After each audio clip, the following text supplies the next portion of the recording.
A very pleasant good afternoon as we welcome you into another edition of the Lion Country Kia Goon and Ironhead show. This is your old pal Ironhead coming to you from Quaker Steak and Lube in State College. Great place to come on down and check out all of the exciting NFL action coming up this weekend, including the Sunday night matchup between the Steelers and the Ravens, which will determine which of those teams advances to the playoffs and which team will be home for the rest of this season.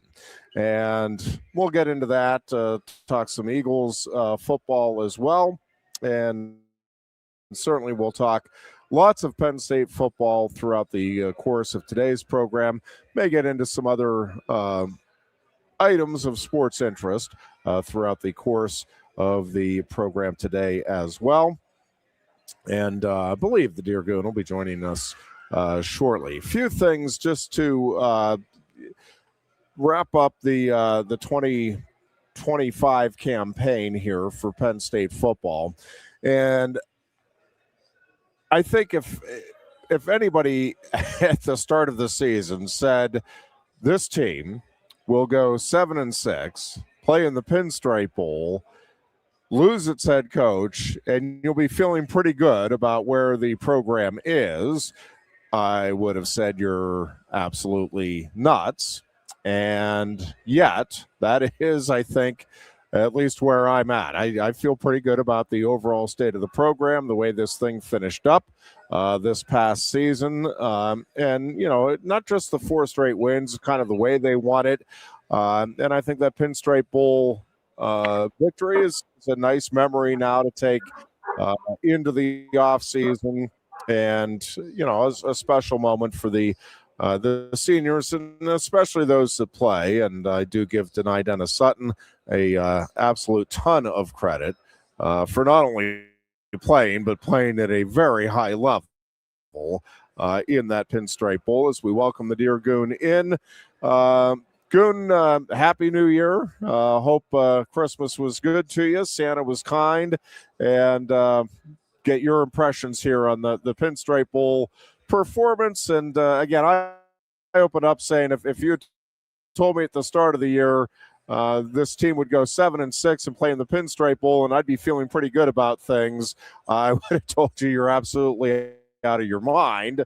But given everything and the way it played out, I'm feeling pretty good about things. Sure. And if it was just think about this, just say, hey, we beat Clemson in a bowl game. And you don't have to talk about the record, just say that because we were both top 3. So, we could be Clemson talking about this right now. I mean, they're in disarray. But, yeah, nothing but a lot of respect for Denny Sutton for sure. I'm going to put that up there with the Abdul Carter performance, the Abdul Carter performance that he put on last year at the Orange Bowl with the bad shoulder, already being a top 10 pick and still playing as well as he did. But Denny Sutton definitely, he played his way into my heart a little bit during that game. I was very disappointed in, 30-some guys not playing in the game. I'll just never understand it. I need about an hour to sit down with somebody to try to explain it to me. If you're a marginal NFL player, would you not want another piece of film on for the NFL to come look at? I don't know. And then the other thing that got me upset was they were all there. So it was like, I really want to know, like, was the trip paid for by the school, the bowl, this and that? And when did the coaches know? Like we were talking about last week. When did they let the coaches know, like, okay, I'll just say Nick Dawkins. When did he tell Troutwine and Terry, like, hey, I'm not going to play this week? Like, was it like 2 days before the game? Was it 3 weeks before the game and they just didn't let the public know? I don't know. I would like to know that, but I don't think there's easy. I mean, I could probably find out. But that got me upset a little bit. But the way that the guys on the field played and the way the guys on the bench play, like, were cheering and screaming and yelling and all that, I mean, it was a pretty cool experience watching the game for the guys, for Terry. I mean, these guys balled out for Terry Smith. There's just absolutely no other way to describe the Terry Smith phenomenon that happened this last month and a half, 2 months.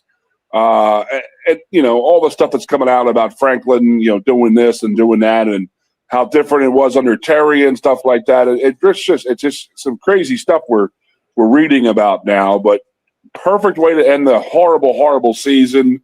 A horrible, horrible 2025. Let's get it over with. We got a new coach coming in. We got new blood coming in. You know, we can get into. Did you see the Iowa State stat today, Jeff?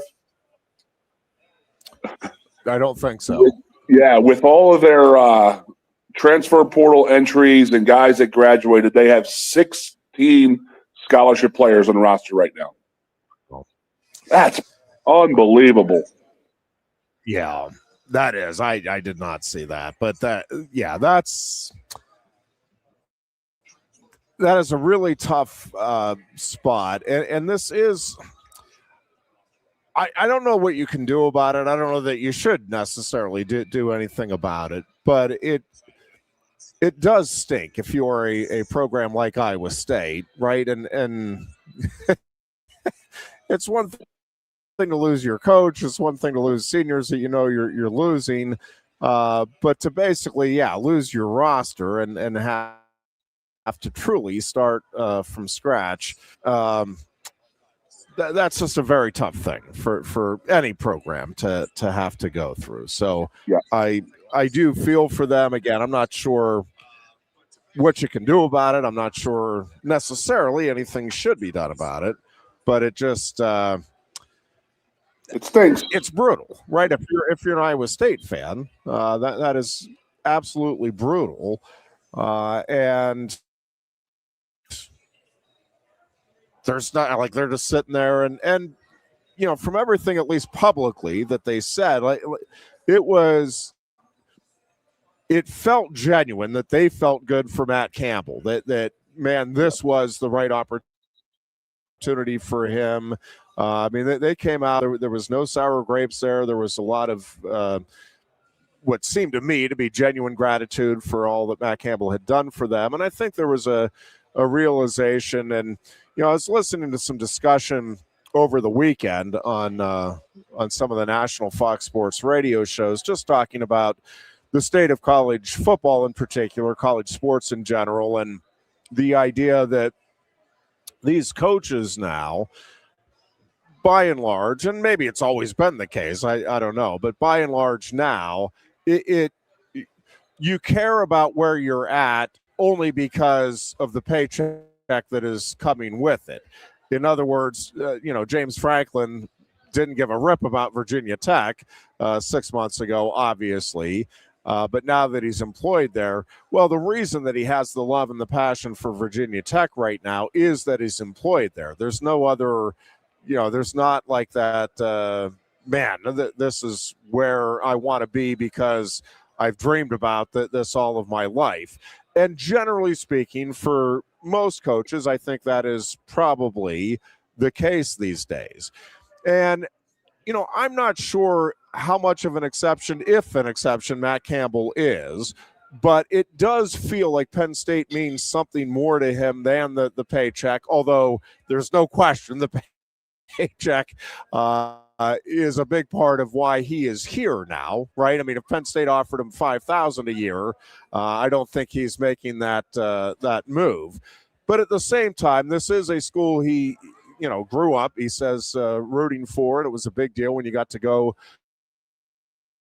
to the Penn State games. But also, I think the fact that he turned down the number of jobs he has over the last 5 years or so, and then took this one, to me, does tell you a little something. And again, at the end of the day, I don't know that it really matters for fans or should matter for fans, but it does, right? I think for most of us, especially if you're an alum of the school, you want your coach, you want your players to love it, if not as much as you, at least somewhat close to it.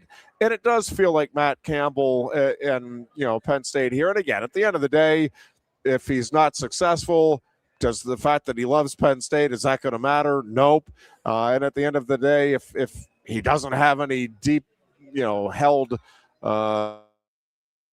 affection for Penn State, but he wins a national title or two, are you going to care? No. But again, I guess I still have that romanticized notion, at least when it comes to college sports, of, I want this to be something that means something more than the paycheck and just the W's for those involved. And at least, it feels like that is the case here for Matt Campbell.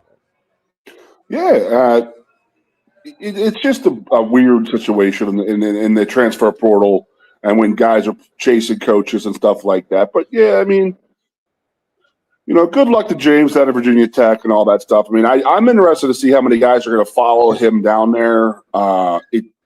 I don't know, to be honest with you. I know that some of the, Anthony Donga and some other guys are staying in town now. They're just starting to release this stuff now. But I wonder how many younger guys are going to go down to Virginia Tech or how many proven guys are going to go to Virginia Tech. I think it's going to be a lot less than people are. It's going to be a lot less than Iowa State guys coming to Penn State, in my opinion. And that's another thing. I mean, I don't know how many guys Coach Campbell is going to bring into here from Iowa State. It's just a weird situation, and like these guys are just going to follow him because they like playing for him. That they've probably never been to Penn State. They're from Iowa. They probably grew up an Iowa State fan and not really knowing much about Penn State. But now they're all transferring here without some of them sight unseen. So it is a weird dichotomy that's going on right now in college football in that realm. But I guess you could start comparing it to wrestling a little bit, and that is that it really is a nationwide thing for younger kids. I mean, there are, it's not uncommon for guys to cross country now going to different schools where, when you and I were in school was very, very regional of who went to what colleges and stuff like that. We really opened up the where guys, I mean, the coast to coast recruiting now, east to west, north to south. It's crazy the way it is right now, but that's the way everybody's doing it. So, we're all on board with that. But, I do feel for Iowa State. I mean, geez, we took Campbell from them. And then, now we're taking Campbell. Now we're taking their whole football program. They canceled they opted out of a bowl game because they didn't have a coach or a staff or players. I mean, man, geez, Louise, it's got to be tough on them right now. I mean, hey, they could be Midwest nice all they want, and Iowa nice, but some of them probably going to start getting pissed off eventually at us. But yeah, it is what it is. It's just a weird world. We could talk about it. We've talked about it for 5 years now. Just like, God, it's just crazy, man. I mean, I did get some answers today.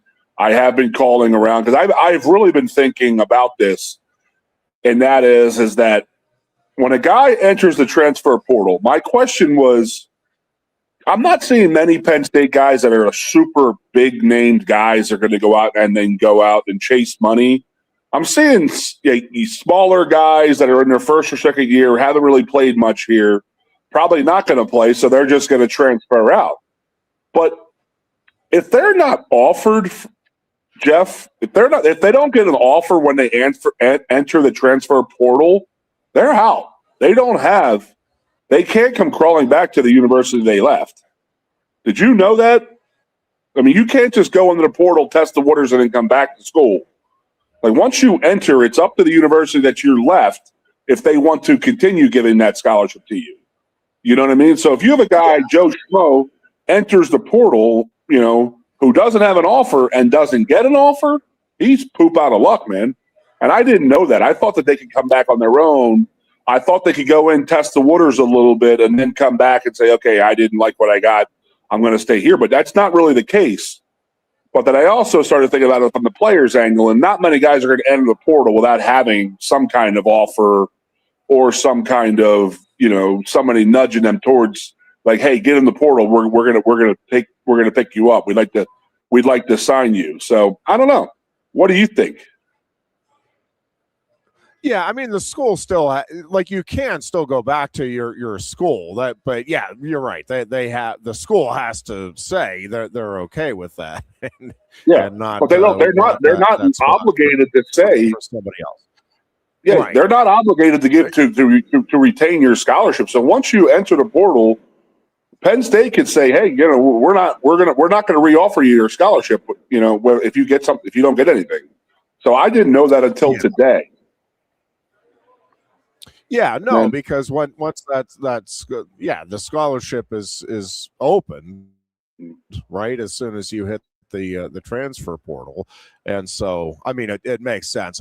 My guess is that in most cases, and I'm sure there are exceptions, but I think in most of the school, if after looking around, you're like, hey, I want to come back and be part of this, unless there was some underlying issues, I think most schools would say, all right, we'll take you back. Now, if it was a situation where you're entering, I mean, I would hope most of these guys have at least done enough homework going into the transfer portal that it's like, all right, yeah, I'm talented enough and I'm good enough. I have enough on tape, even if it's from high school or video, that, hey, you want to me on your team, if nothing else, as a depth piece, that you're not going in not realizing that you're not going to get any other offers. And yeah, in that case, I guess there's probably a pretty good chance that the school that you're leaving is like, whew, thank goodness we got that scholarship opened up, and maybe wouldn't offer it back. But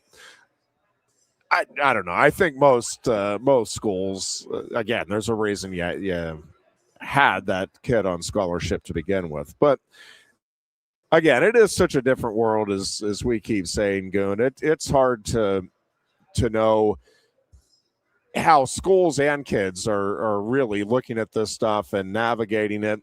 And again, I think some of this is going to get ironed out with future contracts with these players and schools, and there's going to be things written into the contracts, whether the standard contracts or hey, we'll make special exemptions here or there for this case or that case because this kid's so talented and those types of things. But I do think there's going to be penalties written in for transferring and for abdicating your scholarship and your spot on a given roster.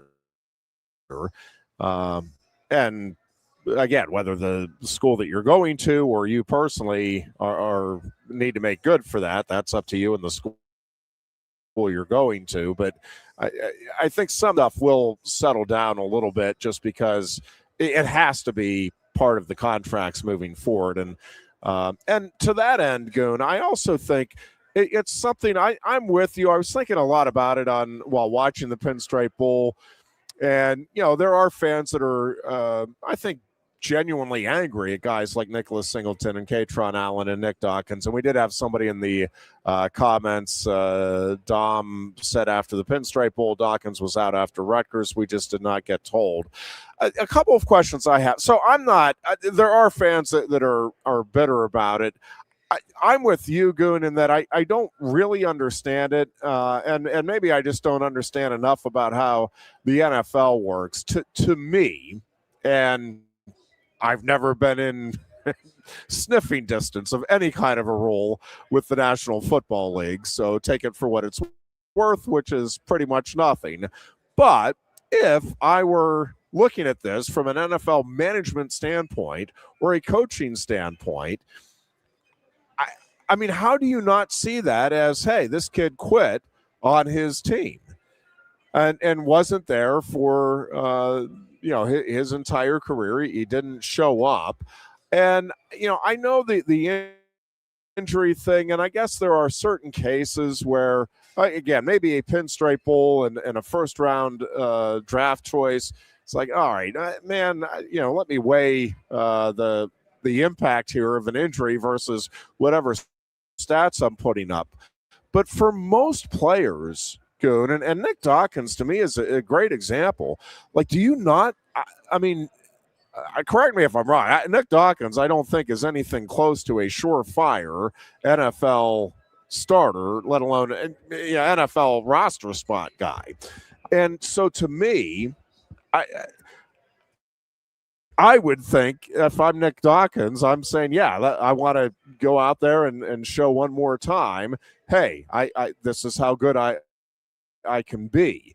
Deny Dennis Sutton probably was one of the guys that had the least to prove in terms of what he can do on a football field and the way he can impact a game. And that's why, again, I guess I'm looking at it more just admiration for Deny Dennis Sutton than I am. I'm going to scold any of the other guys that opted out. But I do wonder, with the exception of the guys that feel like, man, they're pretty solid in as a first round pick, I'm just not sure that the risk reward thing isn't worth it for them to play in the bowl game versus opting out. But again, I can't imagine NFL teams are telling these guys that, yeah, this is going to hurt your draft stock, because everybody seemingly is doing it. I mean, it's the majority of seniors that are in these bowl games, senior starters that are opting out, right? Seniors that think they have a shot at playing in the NFL. Yeah, and that's where I don't really get it. I mean, we're not trying to call Dawkins out here, but he's close to me, close to our program, close to me, you and I. He's been on. We've met him multiple times, and there's a guy who, in my opinion, I guess in the old school opinion, would be, hey, let's get some more film on you beating somebody's ass from Clemson in a bowl game when it meant something. Obviously it didn't mean much in the national scene, but it's another tape to get another film for NFL guys to watch. And what was it? 2 more weeks, 3 more weeks of football? What is that? If that what you were worried about? Were you trying to get to train 3 more weeks more for the NFL Combine? And I understand that, but then I go right back to, well, then you were in New York City for 5 days for the bowl week. If you're all about the NFL Combine and training for the Combine, why are you in New York City? You should be in Phoenix or in Florida or one of these warm weather places at one of these training facilities. That's where I'm a little bit lost on the whole thing. And I don't know if it's just like, hey, all the other guys are doing it, I'm going to do it. And that's what makes me really, really appreciate Denny Down Sutton even more, because it is the norm thing to do. I mean, let's not kid ourselves. He's going to be one of the higher drafted players of this class, of this team, and he's out there busting his ass out there, getting 2 sacks in the game and leading his football team. I mean, you could see it in the opening series of that game. You could tell that defense was fired up. I mean, they're slapping each other in the head. They're getting each other pumped up and all that. I found that awesome. I mean, that's the attitude that I love these guys to have. And these guys were all younger guys. They're getting a shot. They're in New York State. They're in New York Yankee Stadium playing a football game against Clemson in a cold weather game. Absolutely awesome. I mean, these guys should be fired up. And, I wonder if there was any kind of remorse, but I know there'll be remorse in the future of not going out there one more time with your guys. But I just don't. I don't know if it's just the norm thing to do, and everybody's just doing it right now. I could understand Christian McCaffrey, and when those guys started doing it, and like I said, Abdul Carter last year probably shouldn't have played in the national title game or the semifinal game, but he did, and he balled out, and he gained a lot of respect from a lot of people. So I don't know. I don't understand the thought process of the whole thing. I know the NFL would like to have more film on guys against competition like a Clemson. So I don't know if guys really wet the bed a little bit by not doing that, or if it's just like, hey, ho-hum, let's just move on and just get out of here. But, again, I go right back to, but they're all on the sideline. They were all up there enjoying the bowl week. I'm sure they got per diem. I'm sure they got a bowl check, all this and all that. And I'm just like, will never be a fan of that. But, again, we're old school. That's why we have the old school, new school thing, Yeah, and again, there are guys. The reason I guess I probably would be more critical, Goon, if it wasn't for guys like Katron Allen and Nick Dawkins opting out, because those are guys that I do think love the program, love playing the sport. And I think both, especially Dawkins, but I think even Allen, if he goes out and has, puts up big numbers in the bowl game, I think it helps his cause. Now, whether or not, how much of an impact a bowl performance has on one's draft stock, I don't know. But to me, and maybe I'm just missing the boat on the way the NFL does things. But to me, if I'm an NFL scout, I'm much more interested in how a guy performs in a bowl game with a little extra preparation, working with his teammates, than I am even in one of these all-star games that a lot of these guys are going to go on. A lot of the guys that opted out are going to be playing another game and risking injury and all of that with teammates that they're not familiar with. And I get some of the one-on-one matchups and the one-on-one coaching experiences, and you're seeing that stuff. I get it. But to me, having that bowl game on tape, or for a scout to look at, from the scouting perspective, to me, I'm more interested in that than I am the numbers put up at the combine, because while, yeah, I want some athleticism in my players, what I really want is guys that know how to play football. And, I don't care if you only jump 38 inches and you can't get to the 46 or 48 inch vertical leap, and you can go out and make tackle after tackle after tackle and get from sideline to, I don't care. I don't care what your tangibles are in terms of the athletic components. It's, can you go out in pads and play this game at a high level? And I think it's part of why every year teams miss on guys, as you get caught up on the combine numbers, and this guy is only 4.6 40, and we need guys that are 4.4 or faster. Okay, but if the route is precise and he's catching the ball every time it's thrown at him, what do you care about the 2/10 of a second? Like, how often is that really the difference on a football field? I don't know. I think that's part of it, is that the NFL isn't looking at the right things too. Yeah, I mean, we don't know. I mean, we have an idea, because there's two different types of NFL guys, and that's the guys who love the numbers, and then there's NFL guys, the coaches, who want to see a football player. I mean, obviously all the numbers lead towards let's take a look at this guy, his comparables, what are his intangibles, but isn't that? But you still got to recruit a football player. And that's the bottom line. You still got to go after a football player, and that is the NFL in a nutshell. You have your guys out there who are your, oh my God, look at these explosive numbers.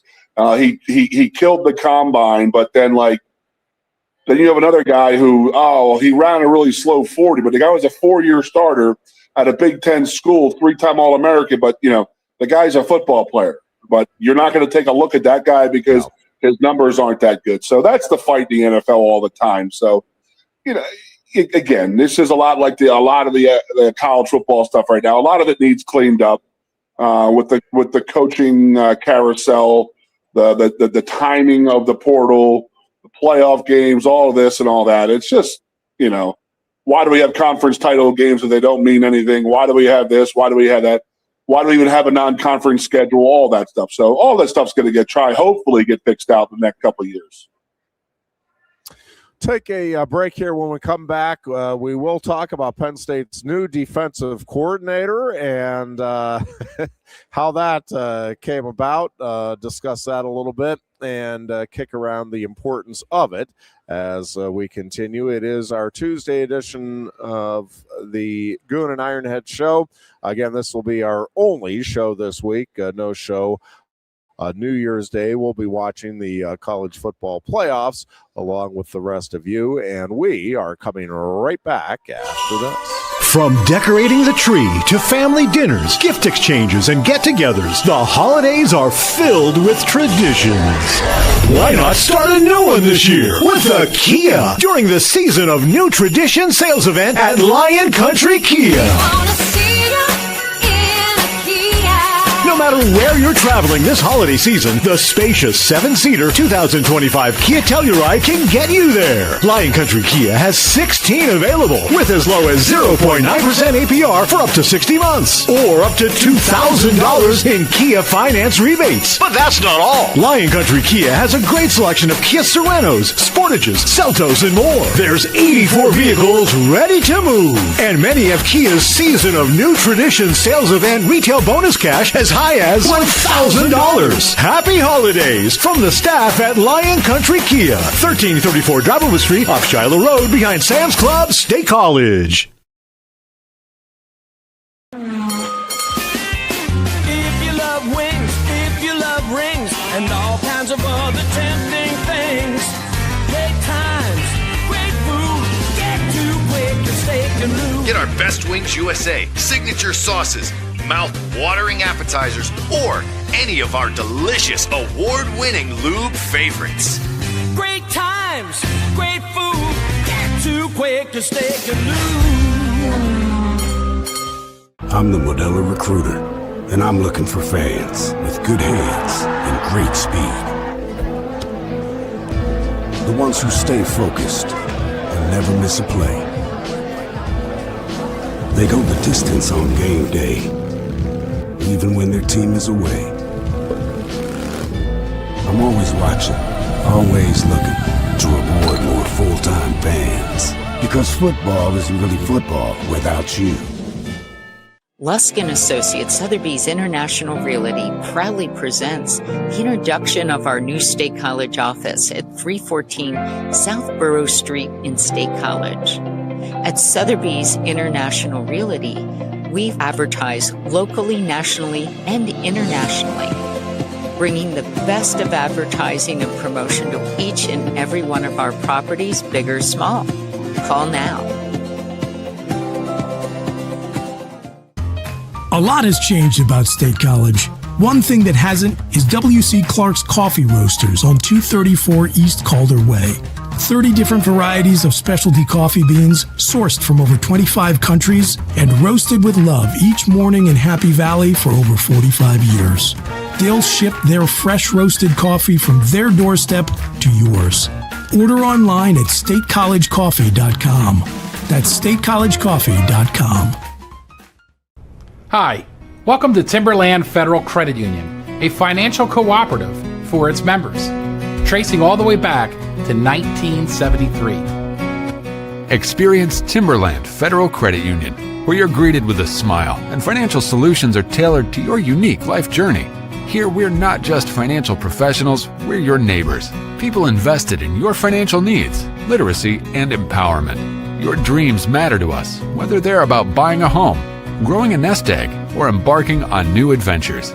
TFCU draws from the past and invests in the future, offering modern tools like online banking to give you the freedom to manage your money practically anytime. Additionally, we're passionate about giving back both time and resources because enhancing our community is at the core of why we're here.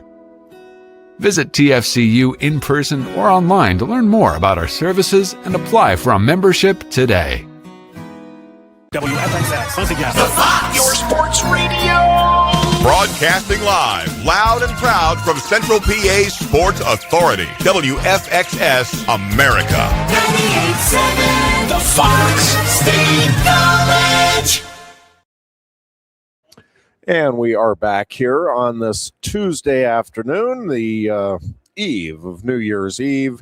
And, of course, the college football playoffs getting underway tomorrow night with quarterfinal action, and then 3 quarterfinal games on New Year's Day. We'll run through some of those matchups and discuss that a bit as the show unfolds. A couple of news and notes, and then do want to talk about D'Anton Lynn and the significance, I think, of getting him in the fold here And it is part of why, again, for as panicked as some folks were and very concerned as others of us were, this thing feels like it is shaping up to be about as good as could possibly have been anticipated or expected once James Franklin was fired and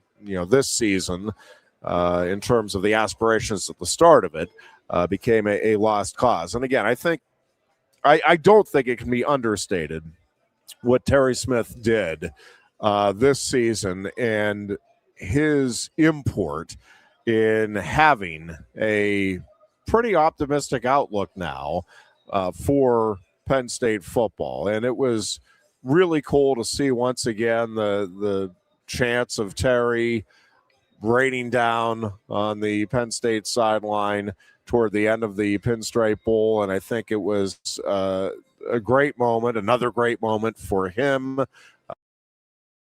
for his family. And I would have loved to have seen Terry Smith get that gig as the permanent head coach. But it does feel like having him as part of the equation, and now with Matt Campbell here, Matt Campbell is embracing, I think, everything that comes with Penn State football and the history of it and all of that. But I will say, I think there is something to be said for having somebody that can bring a different perspective from the outside looking in to the table. And I think we've already seen Matt Campbell be willing to embrace some new ways as well, that it's not going to be, hey, this is, I know what I'm doing, I got this, and give me just my guys. And I think D'Anton Lynn is a huge get and a big tell that Matt Campbell really, and I mentioned this when the hire was first made, but I just think this is further evidence of it, is that this is truly a humble guy. And I think to be truly successful, really in anything, but certainly as a coach in big time football, that element of humility is critical, because you have to recognize that you, no matter how great you are with X's and O's or recruiting, you yourself are not going to be able to get anything accomplished, right? You've got to get the right staff around you. You've got to have everybody pulling in the same direction. You've got to get players that are talented, for sure. That is part of the equation, no doubt. But talented players who are selfish and who are off doing their own thing and aren't buying into the team concept, that also is not doing you or your program any good. And I think when you show humility, it makes it more likely that players are going to buy in to having humility and to the team first concept. And to me, the D'Anton Lynn hire, and listen, this isn't to say Matt Campbell, if he didn't hire somebody that he wasn't comfortable with or that he already had a relationship with from Iowa State, that therefore he is selfish and this isn't going to work. But by going out and getting D'Anton Lynn and recognizing, again, I think a few things here that make the Lynn hire a really good one. Now, as with everything with this staff and with this program moving forward, yeah, great. Okay, D'Anton Lynn was a great hire on paper. All of the moves to this point on paper look great. If they go out and they're 8-4 next season or 7-5, okay, so what?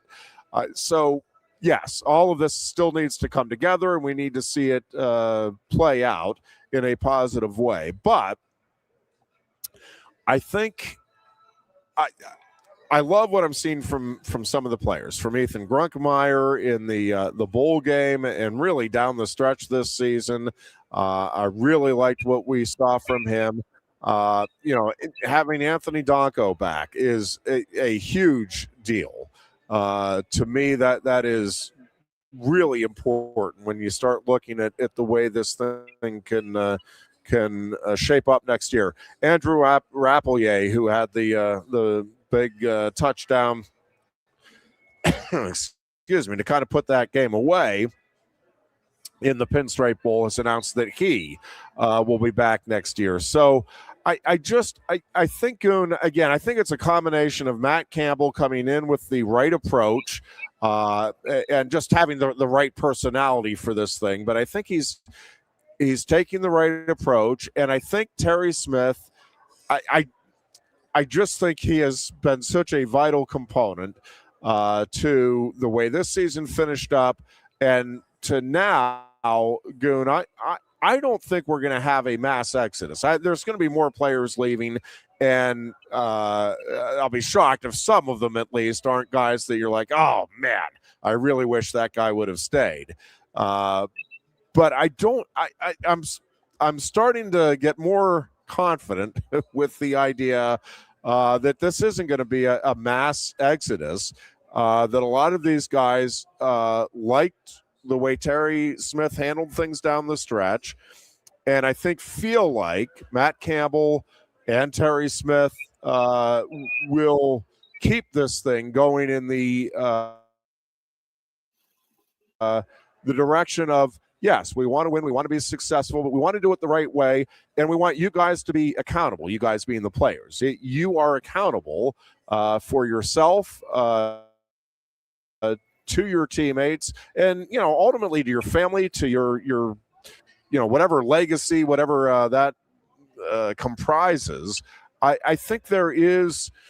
I still think young people, Goon, you want that sense of direction, right? It's the parent that always tells you yes in the moment. You're like, oh man, I love my mom and dad. They don't tell me no to anything, but you don't respect it at the end of the day. You respect the parents and then coaches that, yeah, there are boundaries here. There are expectations. And, this isn't going to be an easy process. It's something that you've got to go out and earn. And I think Matt Campbell and Terry Smith are striking that right chord of, yeah, we want this to be successful. We're going to do everything we can to help you, but you've got to be the guy that takes ownership of being at the meetings on time, being all out in practice, all of the things that you talk about from day one of Little League right through. But I think for whatever reason it got away a little bit from this program, and it feels like with Matt Campbell and with Terry Smith, and now the other thing with Danton Lynn, to go back to that component for a moment, and then I'll shut up and let you take over for a while, Goon. But Danton Lynn, to me, yes, I love the fact that this is old school Penn State, bringing back a Paterno guy. I also love what he has done as a defensive coordinator at UCLA and USC. And I know there's some that, man, this is a Texas guy. I mean, yeah, he had Penn State, was part of Penn State for his college career, but that's been basically it. Everything else in his life has been out west and southwest. And yes, to which I say, great. I don't see that as a negative whatsoever. To go back to what we were talking about earlier, Goon, it is a national recruiting game. The fact that you have somebody now with pretty deep roots in California that can go out there and say, and again, I'm not saying Penn State's going to go out and bring 20, 25 kids in from California, but hey, how about going out and getting 3 to 5 guys that can make an impact on your program? Get 7 or 8 on the roster over a 4-year, 5-year period. Yes, please sign me up for that. And Dan Lynn is a guy that can talk about, hey, yeah, you can sometimes going away for college can be a really beneficial thing.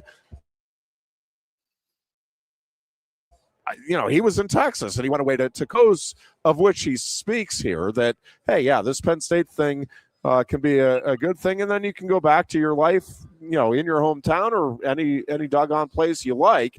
But, man, this is a good place to come and be part of something, again, bigger than yourself, and but something that can also benefit you from a selfish standpoint, that this will make you, a better player, better person, all of the things that you want college sports to be about. So to me, I don't see any downside here to Danton Lynn and his hiring as a defensive coordinator. And, I'm presuming that Terry Smith had a lot to do with it, and that Matt Campbell, again, was willing to sit there, listen, look at the resume, and say, yeah, this is a guy that we really want to be part of this thing moving forward. Yeah, and then, obviously being a former player here is huge for Matt Campbell coming in here, having another player who played here under Paterno pre-James Franklin. It's pretty weird. He was 100% Joe. He had no Bill O'Brien. He had no James Franklin, nothing. It was like he just got here at that right tail end of that whole scenario. So he saw what went down here. Obviously, his father's a great NFL coach, been in the NFL for a long, long time. But you are 1,000,000% right. I mean, the two largest states in the union that put the most players in the NFL are California and Texas. I think Florida and Georgia are up there, but it's those four right there. But now you bring in Danton, and you now have California because he's coached out there for so many years, and then you have Texas because he was born and raised out there. Just think about those recruiting trips that you can, again, if you get 2 or 3 guys a year from those two states, that's a hell of a haul, in my opinion. There's a lot of guys out there who could play football really, really well. So getting him out there, getting a Paterno, a Penn State guy, knows the area here, knows the players, knows what type of people we are here as a Penn State football program, with heavy roots to Texas and California. I mean, it's a gold mine. He could go out there and now instantly we are East Coast, West Coast, North and South. We have it covered right now, recruiting wise. So really excited for the hire. Really excited for Danton. He's a good kid, a quiet kid, and this and that, but he just goes about doing his work out there. Did a great job with those schools. Has NFL experience. All these kids are going to love that. He played the NFL for a little bit, but he has coaching experience in the NFL, which is obviously going to ring for every high school kid that wants to go to the NFL who has to go to college. Danton's going to sit there and say, hey, man, listen, I coached there, I coached here, I coached with this guy, I coached that guy, type of thing. That's going to ring. That's going to open a lot of doors. So it was a fantastic hire for Coach Campbell. By the way, I call him Coach Campbell, Matt. I don't know what he wants to go by yet, so I'll be respectful and go with the Coach Campbell as of now. But, very happy with that hire. And then, him and Terry, I don't know what kind of history they have together, but, both being Penn State players is a big thing. And then going back to, when you're building a staff, and you really have to take into all accounts, you want 10 of your buddies to be your staff. You want your guys that came from Iowa State. Let's just bring the whole staff there and move there. But you got to have ties to the East. You got to have ties to specifically the Pennsylvania area. And then they have that with Terry now. And then they went out and recruited Danton, and he has the Texas and he has the West Coast thing down. So guys, Coach Campbell's just hitting some dingers, in my opinion, left and right now, and doing a heck of a job. I'm really looking forward to getting back to State College out of here from the tundra and, going to the building, meeting Coach, walking around, seeing the staff, doing what I can to help them acclimate towards the State College and Penn State area. Really looking forward to this year. I mean, 2025 is probably one of the most brutal years on record, in my opinion, for Penn State football and me personally. But 26 is it's really looking forward to a great football season, a whole change, a nice breath of fresh air coming into town with a new staff with the football program. So really excited for this whole thing, for just getting back there and getting to meet everybody and seeing what they could do. Yeah, and Goon, again, if they can keep this core group together of the guys that were significant contributors this year. Like part of why I like having those guys back, obviously a guy like Rappelier, you want him back because he's really talented. Donko, same thing.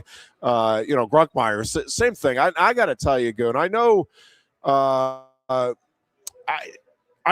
think Grunk could be really special. I really do next year. But with all of these guys, whatever guys do come back that were significant contributors from this year's team, I think having gone through what they went through this year is going to benefit them and the team next year, in that there's no chance, right? If you went through what you went through this season, there's no chance that you're taking anything for granted this coming off season or going into next year. I mean, start with, you're wanting to prove yourself now to a new coach and all of that. But also, there's no way coming off a 7-6 season, any program is taking anything for granted, right?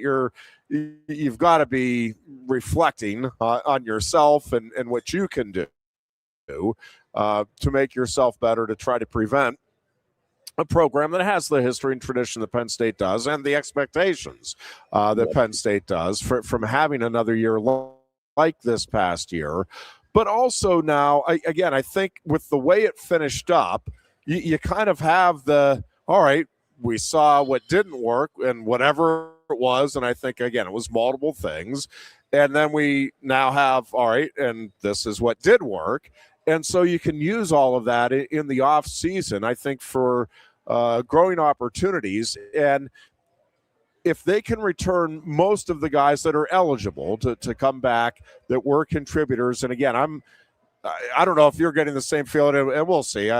We'll get a better idea as the next week unfolds. But I don't think, again, we're going to have a lot of those guys that are going to be opting out of returning next season. And if that is the case, Goon, again, there is a lot of groundwork laid there for a successful campaign. And as we've talked about, that schedule plays out pretty nicely to give the program an opportunity for a nice bounce-back season next year.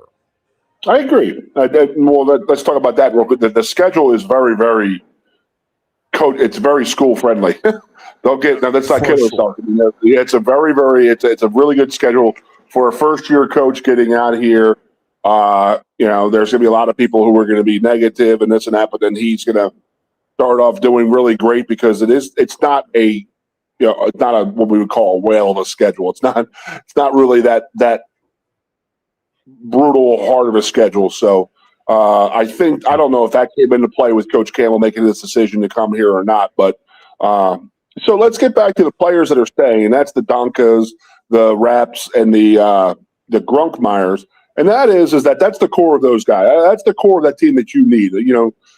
The 26 recruiting class is pretty much screwed. It's going to be replaced with a lot of transfers from Iowa State. So that's what's going to happen to that 26 class. So we got a couple guys from Iowa State coming in. We'll have some transfer portal guys coming in. But it goes back to what I have said for a long time here, and that is that I don't know. It's just something about Penn State that when you get here, you really don't want to leave. You know what I mean? I mean, again, I go back to when I was playing, when I was there. Every player in America and whoever played college football at one point or another was always going to say, "I'm out of here. I want to leave. I'm never going to play here." So that's the old adage. And then now it's just so easy to leave. But I don't think guys who actually are playing and they're doing well are really wanting to leave here. I don't think that they ever want to leave. I think that Penn State is a great university. I think that State College is an unbelievable town that when people get here, they fall in love with it and they don't want to leave it. And If you don't have to leave it, I don't think guys are going to sign up and get in line to leave.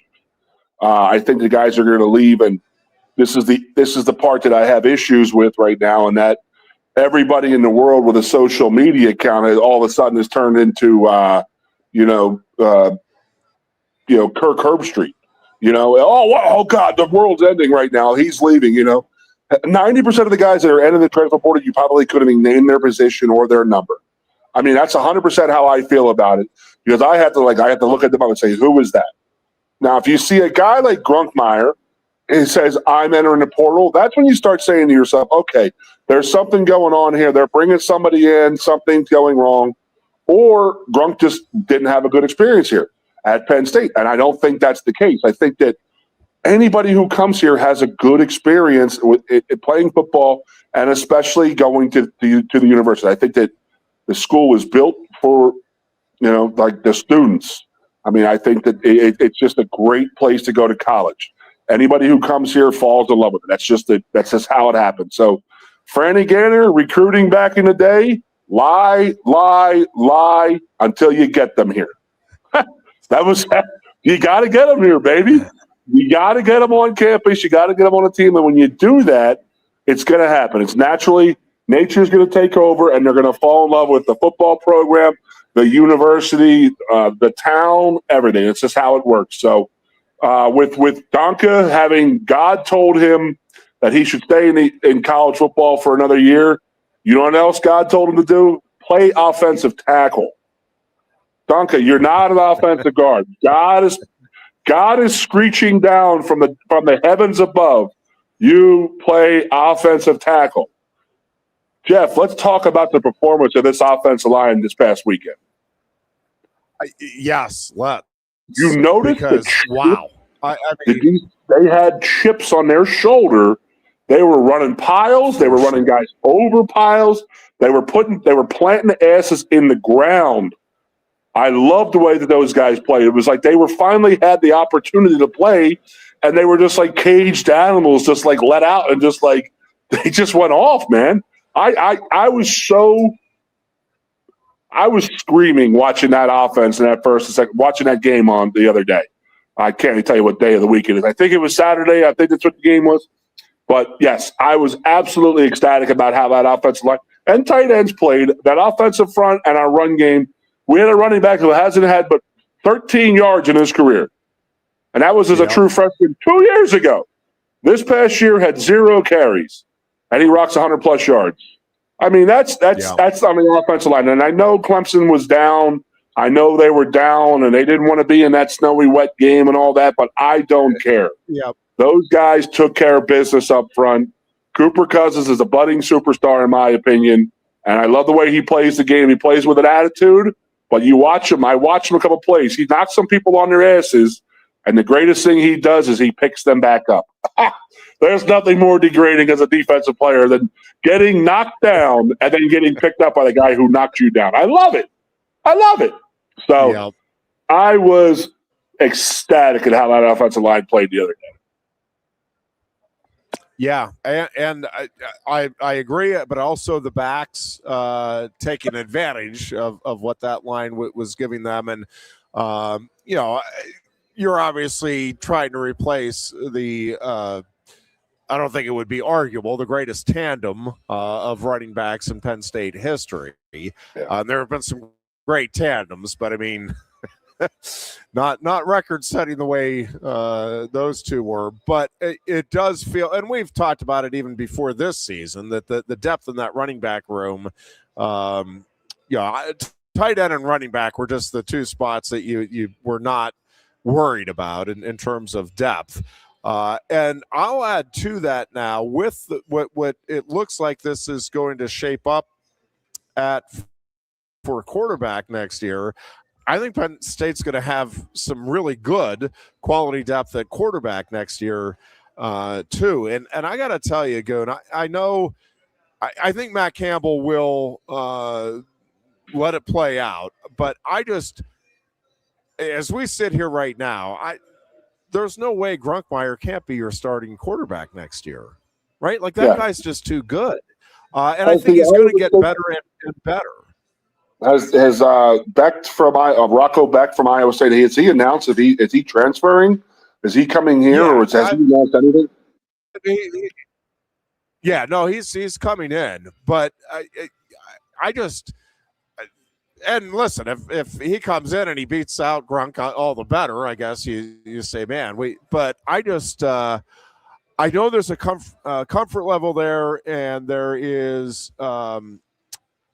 He knows obviously Matt Campbell's system and what he wants to do offensively. I just, when you look at the numbers he put up there, they're not eye-popping. And when you look at what Grunk did down the stretch here, to me, Goon, and again, now you give him another offseason, even if, and I'm not saying you hand the job to Grunk. I'm saying I don't see any way that he isn't the guy that goes out and earns it. I just think he has, command of that huddle. I think he has an understanding of the offense. And, again, I know it'll be a new offense, but it's going to be the same personnel in terms of up front. Now, obviously, there'll be some new guys in there with the receiving core, but I think his ceiling is very, very high. Good to me. I'm more excited, and I was high on him from the start. I felt comfortable that they had a solid backup there. I'm not sure it was gung-ho that, man, this guy's definitively the future for Penn State at quarterback. I am gung-ho and definitively on board as him being the future, no matter who he has to beat out. I like everything about, from body language to the way he's actually throwing the football. Again, to me, they have their guy there. Yeah, I mean, what's coming out weird to me is the relationship that Aller and Franklin had. I mean, there's some side stuff that you're hearing that, represented by the same agent, all of this and all that crap. And whatever. But one of the things that got me was Grunk given a fair shot at this position. I mean, they had Perbula last year. He's still bitching and complaining that he doesn't, and people outside of football are saying that he really wasn't given a good shot in this situation. So I love Grunk, the way he played the game, the way he plays the game. He's a Pennsylvania kid, obviously. Again, I just have something in my mind, in my head, that means a lot to us as Pennsylvania guys playing for Penn State University. I just think that it means more to us. That's just how I feel. And I think that Grunk's one of those guys, that he is that tough Pennsylvania kid. He wants to be the guy for Penn State football and be remembered as that guy for Penn State football. He's got 3 more years left, So, I mean, why not? Let's just go. Let's just, go in there right now with him as the starting quarterback. And if Rocco Beck comes in here from Iowa State and can beat Grunk out in a fair competition, then good for Rocco. That's good. I have no problem, man. That's just, me, how I feel about it, is it his job to lose? And I think it is, after the way he played these last 7 weeks and the way he took this team on his shoulders and handled them. Yeah, we're in agreement there. And again, I'm not saying you hand it to him. I go out and have the competition. I'm just telling you, if I was laying odds, I'd go pretty heavy on Grunk right now, because I just think that guy got noticeably better at a very short period of time as he got playing experience under his belt. And I think now going into this offseason, his confidence has to be at an all-time high. And again, I think he'll continue to work to improve. And I think it would take something to me very special to be able to beat him out for that starting role next season. We'll take a break here.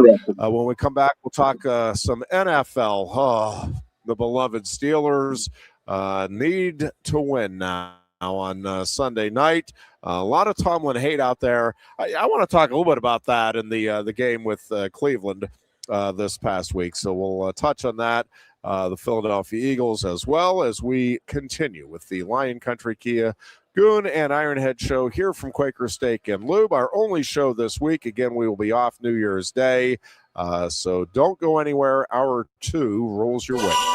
From decorating the tree to family dinners, gift exchanges, and get-togethers, the holidays are filled with traditions. Why not start a new one this year with a Kia during the Season of New Tradition sales event at Lion Country Kia?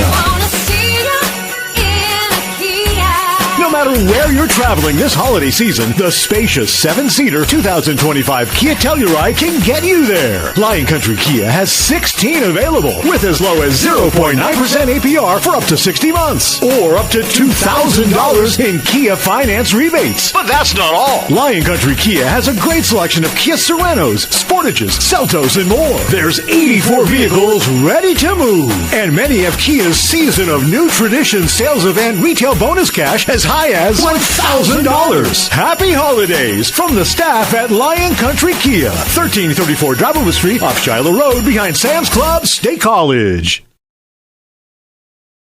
If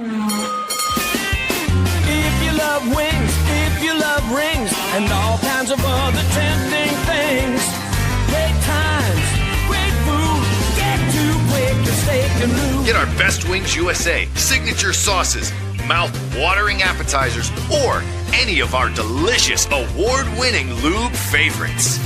Great times, great food, get to Quaker Steak and Lube. I'm the Modelo Recruiter, and I'm looking for fans with good hands and great speed.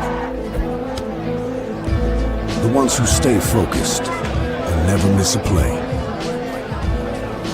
They go the distance on game day, even when their team is away. I'm always watching, always looking to reward more full-time fans. Because football isn't really football without you. Lusk & Associates Sotheby's International Realty proudly presents the introduction of our new State College office at 314 South Borough Street in State College. At Sotheby's International Realty, we advertise locally, nationally, and internationally, bringing the best of advertising and promotion to each and every one of our properties, big or small. Call now. A lot has changed about State College. One thing that hasn't is W.C. Clark's Coffee Roasters on 234 East Calder Way. 30 different varieties of specialty coffee beans sourced from over 25 countries and roasted with love each morning in Happy Valley for over 45 years. They'll ship their fresh roasted coffee from their doorstep to yours. Order online at statecollegecoffee.com. That's statecollegecoffee.com. Hi, welcome to Timberland Federal Credit Union, a financial cooperative for its members, tracing all the way back to 1973.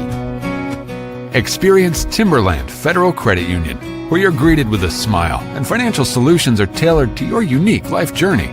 Here, we're not just financial professionals, we're your neighbors. People invested in your financial needs, literacy, and empowerment. Your dreams matter to us, whether they're about buying a home, growing a nest egg, or embarking on new adventures. TFCU draws from the past and invests in the future, offering modern tools like online banking to give you the freedom to manage your money practically anytime. Additionally, we're passionate about giving back both time and resources because enhancing our community is at the core of why we're here. Visit TFCU in person or online to learn more about our services and apply for a membership today. WFXS, the Fox, your sports radio. Broadcasting live, loud and proud from Central PA's Sports Authority, WFXS America. 98.7, the Fox State College. And back here on a Tuesday afternoon, this New Year's Eve, as we come to you from Quaker Steak and Lube. And, of course, the all-you-can-eat wing buffet getting underway at 4 o'clock here this afternoon. Right as we go off the air, we invite you to come on down, enjoy the great wing buffet here.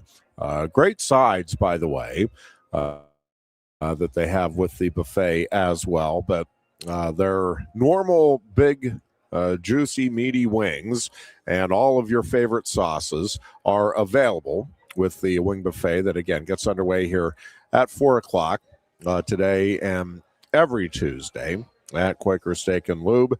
The great place to come on down and watch all of your favorite sports action, including the college football playoffs coming up. Of course, the NFL playoffs, hopefully, including the Pittsburgh Steelers, will begin in over a week and a half from now. And we'll talk about the Steelers predicament. And I think now we're getting some fans that are just I get it. Just like with James Franklin, that there's you feel like you're hitting the ceiling and then you're not able to go any further. I think this situation with Cleveland this past week, to me, felt a little different in that I don't think this was on the coaches at all. I think it was much more on the players and to a large degree just the players that weren't there. Now, in TJ Watt's case, through no fault of his own, in DK Metcalf's case, solely his own fault. But you're without probably your most impactful player on each side of the ball. And then you take Darnell Washington out, who's been a favorite target of Aaron Rodgers. And to me, you're kind of limited. You're down to what, third or fourth string guy at the left tackle spot. I mean, I think to expect that the Steelers are just going to go out there and manhandle an opponent in the circumstances that the Steelers were put in, just unrealistic. And that being said, there were plenty of opportunities there to make plays. I don't think. I don't have a problem with the play calling given what the Steelers had available, but they didn't execute. Too many drops. I didn't even think Rodgers played all that poorly. They're just guys weren't on the same page in some critical spots, and and maybe that is on Rodgers. My gut would tell me it was more on the receivers, but. I don't know that for sure, but regardless, you still have one more opportunity here to get it right, to get into the playoffs. And then, it is. It's all about, can you advance in the playoffs? And, first things first, let's look at the Ravens matchup. Lamar Jackson and his availability is going to be a big deal. I know Derrick Henry in that running game, I get it. I think the Steelers will do everything they can to at least neutralize the impact that Derrick Henry has on the game. But if you're the Ravens, whether Lamar Jackson's there or not, right, you're pounding Derrick Henry at the Steelers and figuring over the course of 4 quarters, that's not a guy you want to keep having to tackle, and eventually he's going to be able to wear down that Steelers defense, as I think what the Ravens have to be thinking. And from the again, I think it to me comes down much more to what can the offense do and what kind of productivity can they get? Can they get their running game going again? And can Aaron Rodgers get on the same page with the receivers? And to me, this game, if I'm the Steelers, I am not really looking all that much at the receivers. I am relying on Jonnu Smith and Pat Freiermuth to have huge games, and that's where I'm looking for a large portion of my receiving production is now those two tight ends with Darnell Washington out, and getting quick hitters to those guys. And then yes, I mean, I'm not saying you abandon the receivers, but man, you've got to get those guys somewhat on the same page and at least feeling like, all right, we're reading the same coverages here. And, yeah, when the opportunities arise, again, you've got to be able to go make plays with that receiving core. But Goon, the Steelers are up against it, but at least they're home. It's a primetime game. Generally speaking, Mike Tomlin, primetime home games has been pretty good. We'll see. Again, to me, it feels like the two things that I think are going to be critical for the Steelers is you've got to at least, if not win the rushing game, at least be very competitive in it. It can't be like an 80-yard difference in favor of Baltimore. You got to keep that thing to like within 10, 15 yards difference. And then Aaron Rodgers has to be able to hit some plays, whether it's to the tight ends, to the receivers, when they have those opportunities there. And I don't think it's going to be often, but when they are there, you've got to hit. You can't have the misses and the drops that the Steelers had this past week at Cleveland. I think the more you use Kenneth Gainwell, the better. I mean, you're talking about quick hit and pass plays, him slipping out of the backfield and like the check down routes or like let's go back 15, 20 years to the Eagles with Bryant Westbrook. You should be using Gainwell in that exact role, and that is, Derrick Henry is going to take it from tackle to tackle. You know that they're going to be banging him around there, but Gainwell's not built like that. He can't have 20 carries between the tackles, but he can have 10 carries and 10 catches. I think he's your best player in offense right now, and I think that he is the most guy the guy that Aaron Rodgers is really connected with the most out there amongst the. I mean, honest to God, Washington was non-existent for 2 seasons, in my opinion. His first year was really not that good, and this year he was starting to come around a little bit. You saw why he wasn't. He would drop a pass here and there, and then he has sort of a fumbling issue, and that came out to play a couple times in the past couple weeks. But, Freiermuth is always going to be there for Aaron Rodgers. I just don't think he gives the blocking that Washington does. But, no. Do you think T.J. Watt straps up? And I like what Tomlin said, and that is that he needs a full week of practice. He can't wait for T.J. Watt to say Friday afternoon, hey, I'm playing. He said he needs to see him for a whole week. I mean, that is a big thing. It is a collapse lung. We're not talking about broken fingers here or a sprained ankle or fighting through a shoulder injury. We're talking about a collapsed lung that he had to have a surgery on. So, with Tomlin saying he needs him to practice the whole week, I think we'll know sooner than later if TJ's going to play. But yeah, the receivers, I don't think have done Aaron Rodgers too well for him this year. But I think that the guy who really is the key to this game is Gainwell.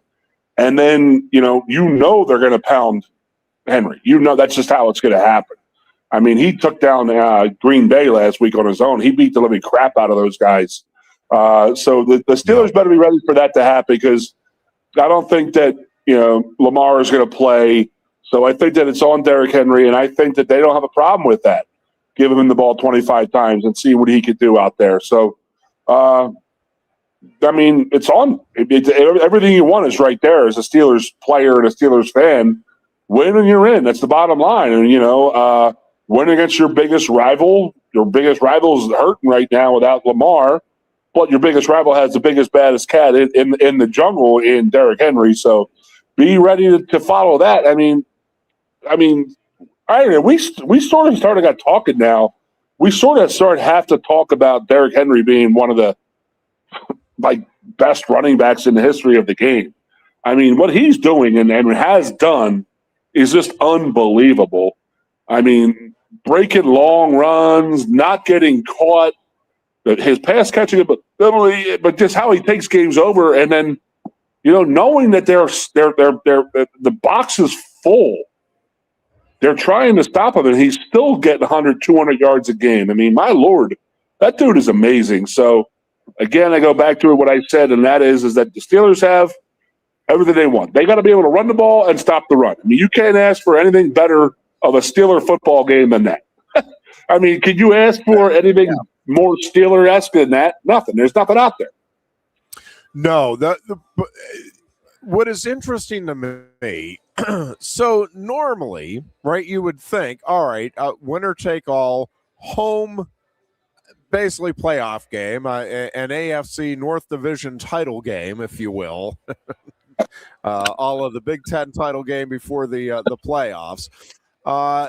You would think that everybody is all right, jacked, juiced. All right, here we go. Let's get out there, get this win, and see if we can get on a roll. And at least online, and I understand the difficulty in using online conversation as, all right, this is representative of the big picture stuff. Not the case, more often than not. Although in this case, I'm not sure it isn't accurate. Most Steelers fans, it almost feels like there is I don't know if it's a majority, but there is a substantial portion of Steelers fans that are like, I just soon see the Ravens win this if we can get Mike Tomlin out of there, rather than go to the playoffs and make any kind of a run. And I don't know. First of all, I think Tomlin, whether it's run its course, we can debate that. I got to tell you, Goon, watching this team, and even against Cleveland, this is not a team that, Tomlin hasn't lost the locker room. It's not a team that isn't playing because they're tired of Mike Tomlin, and they are buying in. And when you listen to Cam Hayward, or you listen even to Aaron Rodgers, they're not. I think they are genuinely happy with the coaching that is occurring, and I think Arthur Smith has done a great job. Especially down the stretch here. And really, I thought he gave them, the players, lots of chances to go make plays. They just didn't do it against Cleveland. There's only so much the coaches can do. At some point, you got to go out and catch the football and make a couple of blocks and do all of the things that come with being a football player in order an offensive scheme, or for that matter, a defensive scheme to work. So, what is going to be interesting to me is it feels like if the Steelers fall behind early, and I'm talking 7-0 first quarter, that you're going to hear the fire Tomlin chants instead of, all right, here we go. Let's see if, with Aaron Rodgers in there, we can get those points back in a hurry. And it is to me, a very strange dynamic. And it's not unlike what Penn State had here with James Franklin, in terms of the fans being ready to turn on the the coach, if not the team. And I'm looking at it, Goon, and with the Bills losing, and listen, the Steelers are going to have their work cut out, and I'm with the majority of folks who are like, if the Steelers do get in, they're one and done, because it looks now like it would be the Texans. And I think that is a really good Texans team, and I think Houston's defense is outstanding. But I also feel like that is a matchup that the Steelers could sneak a win out of there, because with DK Metcalf in there, I think that offense has enough different weapons, even against a really good defense, that you can get. Now, they're not going to go out and put up 35 against them, but the way the Steelers defense has been playing down the stretch here, and we'll see what happens Sunday night. Obviously, they're going to need to show up big and physical against the Ravens. But if they do that and do whatever they need to do to win this game, again, I think the Steelers have more than a fighter's chance than against the Texans. And then once you get a win and you have the veteran team and you have Aaron Rodgers and all of this, again, I'm not sitting here predicting anything glorious, but do I rule it out in the AFC this year, as wide open as that is? I don't. And I'm with you. I think Gainwell is I think they're kind of figuring out what kind of a weapon they have there with him and how to utilize him. And again, once you get DK Metcalf back, and if you get TJ Watt, if if not for the Ravens game, if you get the win, and that's a big if, but if you get that win and get TJ Watt in there at least for the playoffs, then well, now you have another big time playmaker, your main big time playmaker on defense. Although I got to tell you, Highsmith is playing out of his mind right now. But you get him in there, TJ Watt on defense and DK Metcalf on offense, and all of a sudden, again, to me, it feels like, yeah, it's not crazy to think that the Steelers could go on a run, but I almost get the feeling, well, not almost, I do get the feeling that there are a large number of Steelers fans that'll be almost as upset if they make a playoff run as they would be if the Steelers lose to the Ravens, because they just want that coaching change now, almost no matter what. And I don't know. To me, it's kind of crazy because Mike Tomlin has been very good as a coach, and I think again has the team believing that they can go out and achieve great things still this season and moving forward. But we'll see how it all plays out starting Sunday night. Yeah, I mean, God, what a good weekend coming in here, you know.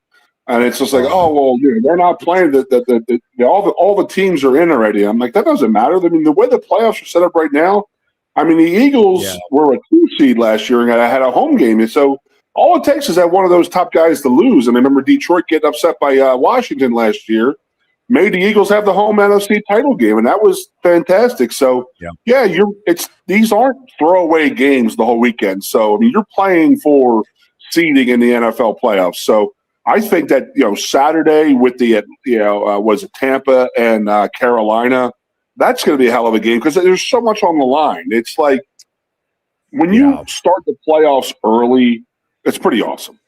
I mean, we have a game at 1, we have a game at 4, and we have a game at 8. They all mean something. There's a couple of games that don't mean anything, but most of the games mean something for at least one, or if not both of the teams, and that's playing for seed in the NFL playoffs. So, the Eagles got, they got the Redskins or the Commanders or Commodore, whatever the hell they are now, coming in. So they're limping in. So the Eagles got to go in there, take care of business early, get it over with, and get ready for the playoffs and get ready for next week. So, but the Steelers and the Ravens, I mean, it's you changed the tune of the game. I mean, the Steelers should have been in playoff mode last weekend.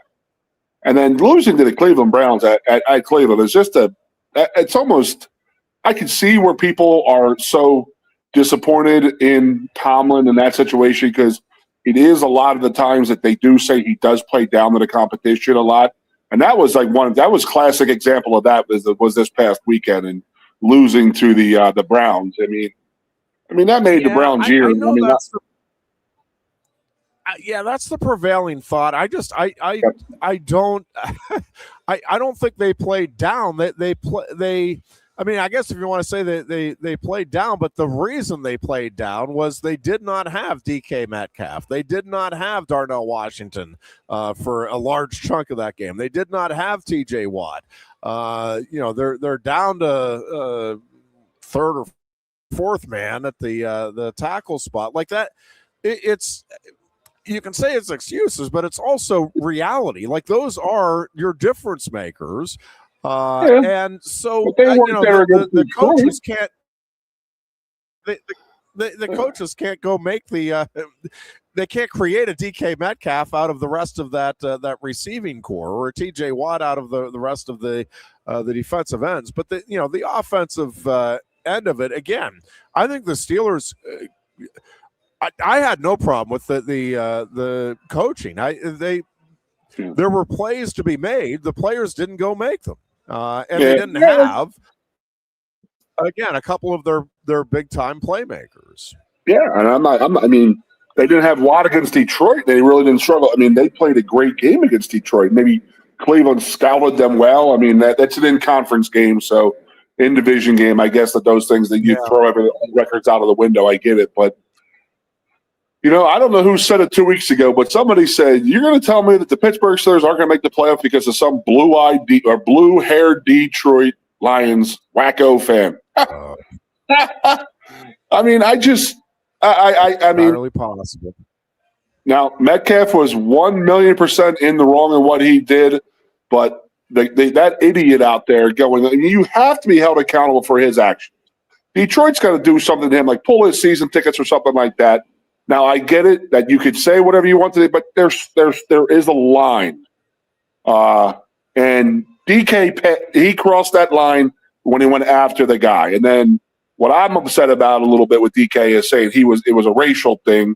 It sort of goes back to the Myles Garrett thing a couple of years ago when he said it was, I heard a racial slur, when not one other person heard a racial slur from Myles Garrett or from that fan from Detroit. But, and then you watch TV and this guy's brother-in-law and his family saying, this guy, he has talked about doing this to DK Metcalf for 3 years now. And you're just like, what goes through people's minds?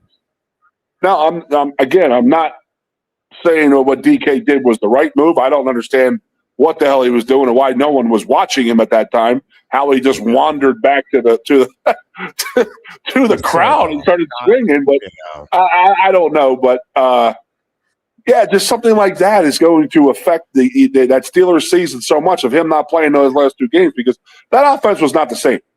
There in no way, shape, or form was it the same as the offense that they had against Detroit. So Washington, I'm not sold on him yet other than just being marveling at the size of the guy because, he just hammers people and stuff like that. But, you want to pass catcher, you got Freiermuth, that you have him out there.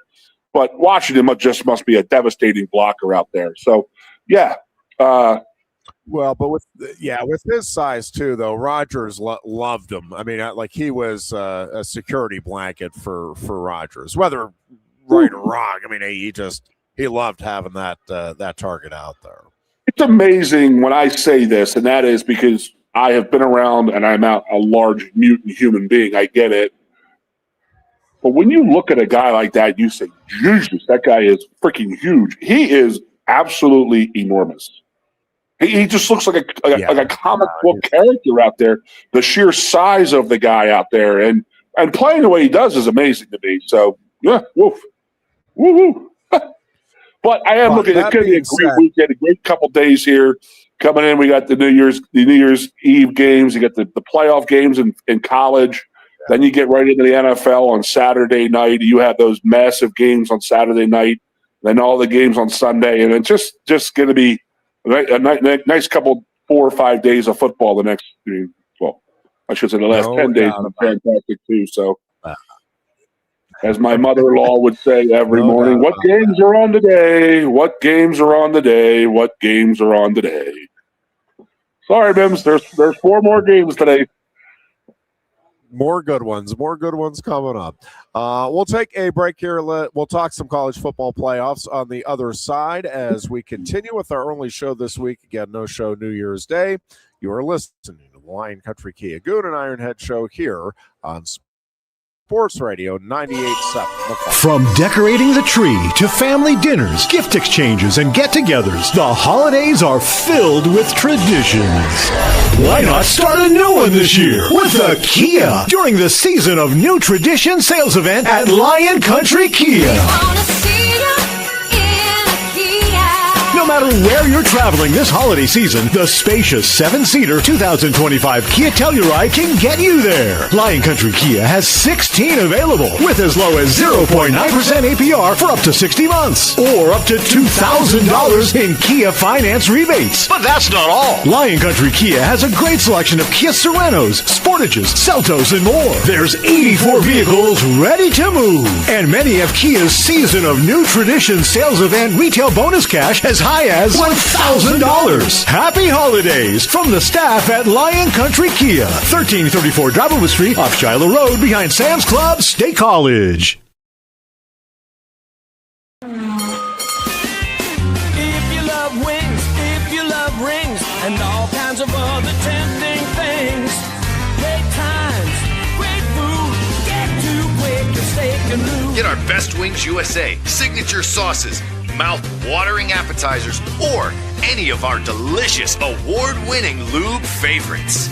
Great times, great food, get to Quaker Steak Lube. I'm the Modelo Recruiter, and I'm looking for fans with good hands and great speed. The ones who stay focused and never miss a play. They go the distance on game day, even when their team is away. I'm always watching, always looking to reward more full-time fans. Because football isn't really football without you.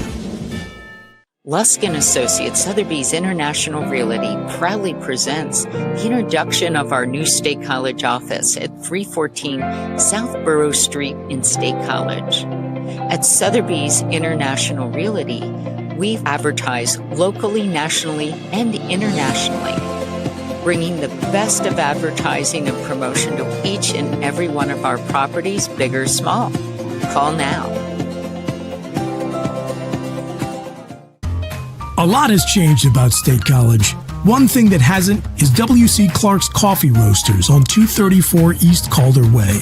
30 different varieties of specialty coffee beans sourced from over 25 countries and roasted with love each morning in Happy Valley for over 45 years. They'll ship their fresh roasted coffee from their doorstep to yours. Order online at statecollegecoffee.com. That's statecollegecoffee.com. Hi, welcome to Timberland Federal Credit Union, a financial cooperative for its members, tracing all the way back to 1973. Experience Timberland Federal Credit Union, where you're greeted with a smile and financial solutions are tailored to your unique life journey. Here, we're not just financial professionals, we're your neighbors. People invested in your financial needs, literacy, and empowerment. Your dreams matter to us, whether they're about buying a home, growing a nest egg, or embarking on new adventures. TFCU draws from the past and invests in the future, offering modern tools like online banking to give you the freedom to manage your money practically anytime. Additionally, we're passionate about giving back both time and resources because enhancing our community is at the core of why we're here. Visit TFCU in person or online to learn more about our services and apply for a membership today. WFXS, once again. The Fox, your sports radio. Broadcasting live, loud and proud from Central PA's Sports Authority, WFXS America. 98.7, The Fox, State College. And we are back here on a Tuesday afternoon, this New Year's Eve. Glad to have you along here on the World Wide Web, as well as Sports Radio 98.7 The Fox. And college football playoffs resume with the quarterfinal round. Tomorrow night, it'll be Miami and Ohio State in the Cotton Bowl. And then we have the triple header on New Year's Day. Orange Bowl will kick things off at noon with Oregon and Texas Tech. Then Alabama and Indiana at 4 o'clock. And at 8 o'clock on New Year's night, it'll be Ole Miss and Georgia in an all-SEC showdown. And Goon, all of these games are intriguing for different reasons. And I really think Ohio State, we'll see, and I'm notoriously wrong on these things. I think Ohio State's going to lay the lumber to Miami. I think they are fuming over the loss to Indiana. I think they are out to prove a point. And I think Miami, I think that defense is good, but I don't think this is a great matchup for Miami. And I think there's a reason Ohio State is as heavy a favorite. I know Miami's using the disrespect card this week, and I guess maybe count me as one of those. It's not that I think Miami deserves to be here. I think they're a really good team. I also think Ohio State is just a little different caliber than what Miami is. Yeah, and I think the Big Ten's flexing their muscle a little bit this year, looking at the bowl games so far. Miami beating an A&M team who really didn't have that many big, super huge wins. Yeah, and they really didn't dominate. Obviously, the A&M team. So I just think that Miami is, they're coming from that ACC conference, which is not good. I mean, that's being proven over and over again of how bad that league is right now. Yeah. And then they had a great season, a wonderful season. They had some big upsets, and they did this and did that. They made the playoffs and all this. But, the media loves trying to make Miami into this big, huge, mountainous, great historical program. They've been around for 30, 40 years, so I get it. They had a great run, and there's a lot of people who like them and this and that. But Ohio State is in a different stratosphere right now when it comes to the last 10 or 15 years. I mean, they are the one constant. I mean, Alabama has had a couple bad years. Obviously, the Saban thing was a great run in this and that, but I think Ohio State is in the middle of that run, a very similar run that the Clemsons and the Alabamas had. So, and they know what they're doing. This is not their first game. This is not their first game. Their first run around or go in the playoffs. So, it's a business trip for them. They're going to go out and take care of business, and if that's Miami in the way or the Miami Dolphins in the way. So I just think that Ohio State's at a different level than these guys right now. And I think that they need a slap in the face every once in a while like they got last year with Michigan beating them in the last game. And sure as hell, Indiana goes into the Big Ten title game and pretty much embarrassed Ohio State. They took Ohio State behind the woodshed a little bit. And I think Ohio State, I think that they sort of like that it brings them all back down to the gravitational pull. They were all up sky high in its net. I think that the Indiana game brings them back down to earth a little bit and, centers them and centers Ryan Day. And then, they say, okay, we're not as good as we think we are. And Ryan Day can take things over. The only other thing that's a little weird in that game is that I guess that Hartline is coaching in it, but he's not calling plays. Yeah. Which seems weird to me that Ryan Day instantly takes away. I mean, I guess that maybe, Hartline has other things he's doing. He's out recruiting for South Florida or UCF, where the hell he's going.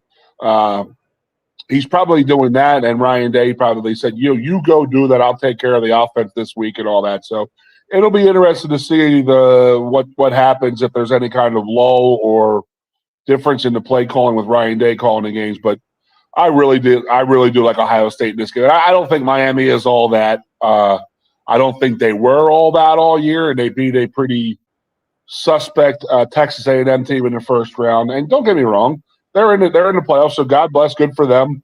Way to go, this and that. But now it's time for Ohio State to be Ohio State and take care of business out there versus Miami.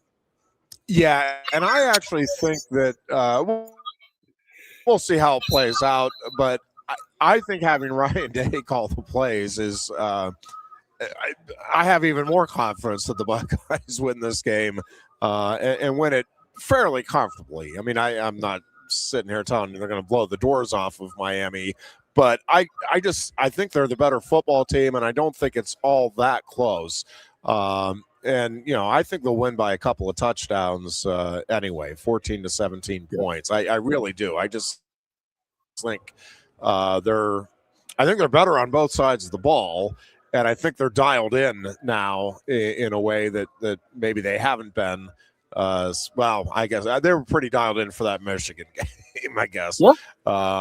But, I do think they're going to come out with wanting to make a statement as much as advancing, and I think they will accomplish both goals here tomorrow night.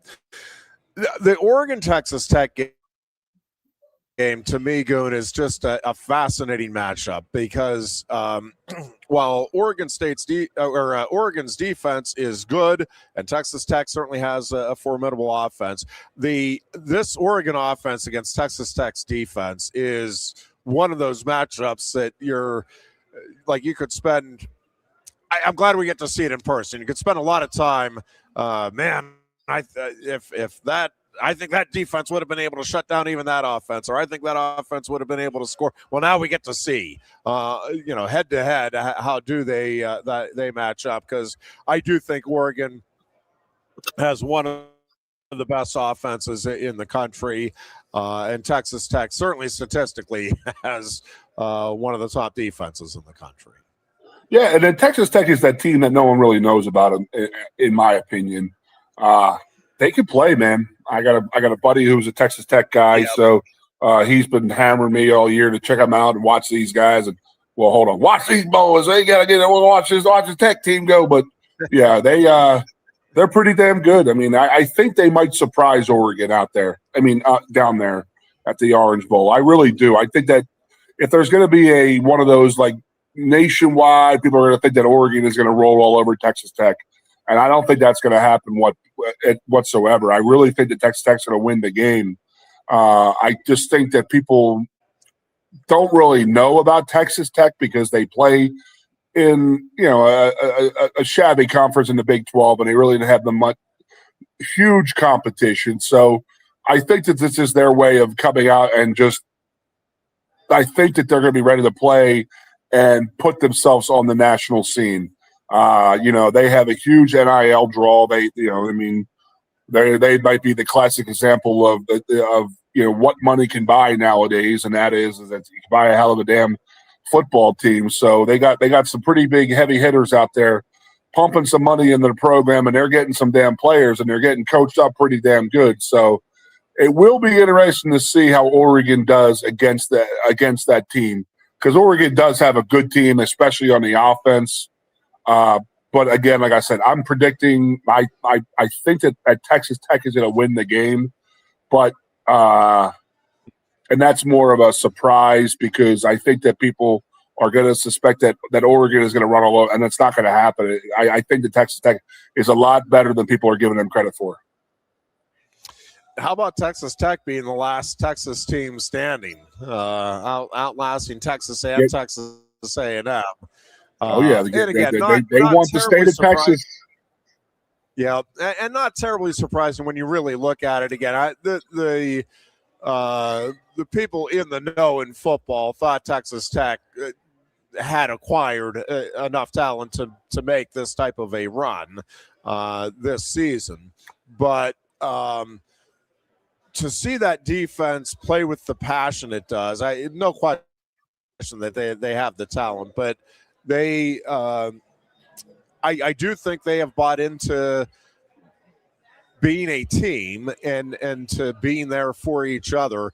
And again, I think this matchup is just a great one. I think it's a fun game, and this really is, I guess, as you would expect, maybe in a 4-5 matchup. But I mean, to me, this really is just a complete toss-up. Like I won't be surprised with anything that happens in this game. I could see Oregon getting on a roll and pulling away.